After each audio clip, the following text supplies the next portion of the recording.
जय श्री कृष्ण। पुरुषोत्तम मास महात्म्य 13वां अध्याय।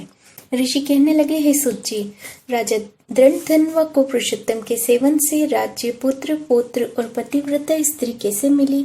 योगियों को अति दुर्लभ भगवान का लोक कैसे प्राप्त हुआ? इसलिए आप विस्तार से इस इतिहास को कहिए। सुत जी कहने लगे, हे ऋषियों, आकाश गंगा की तरह पवित्र करने वाली सुंदर पुरानी दृढ़धन्वा की कथा मैं तुमसे कहता हूँ। हे देश्य का चित्रधन्वा नाम से विख्यात राजा हुआ। उसका पुत्र महातेजस्वी, सब गुणों से युक्त, सत्य बोलने वाला, धार्मिक दृढ़धन्वा नाम से विख्यात हुआ। वह दृढ़धन्वा अंगों से सहित चारों वेदों को पढ़कर विधि पूर्वक गुरु जी की पूजा कर दक्षिणा देकर पिता के नगर को गया। अपने नगर के रहने वालों को नेत्रों का आनंद उत्पन्न करते हुए उसने अपने पिता चित्रध्वना को प्रसन्न किया। अब राजा चित्रध्वना अपने मन में विचार करने लगा कि स्त्री, घर, पुत्र आदि छोड़कर मुझको भी वन में जाकर श्री हरि का भजन करना चाहिए। ऐसा मन में विचार कर समर्थ राजा दृढ़धन्वा को सब राजपाट सौंप कर विरक्त होकर पुलस्त्य ऋषि के आश्रम में चले गए। वहां जाकर तप कर चित्रधन्वा श्री हरि के धाम को चले गए। दृढ़धन्वा ने जब अपने पिता की मृत्यु को सुना तब अपने पिता को औधर्व देह क्रिया की, फिर नगर में राज्य करने लगे। राजा दृढ़धन्वा की गुण सुंदरी नाम की स्त्री थी। उनके 4 पुत्र और चिरुमती नाम की एक कन्या उत्पन्न हुई। उसके पुत्र चित्रवाह, मणिमान और चित्रकुंडल नामों से विख्यात हुए।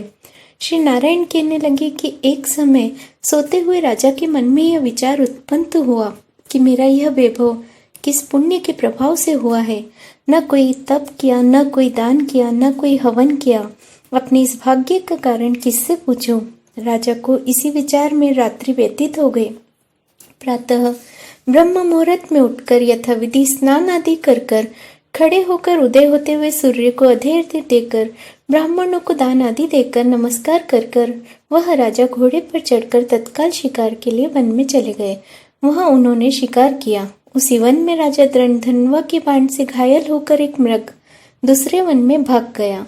घायल मृग के शरीर से गिरते हुए रुधिर के निशानों को राजा दृढ़धन्वा भी उसके पीछे पीछे चले गए।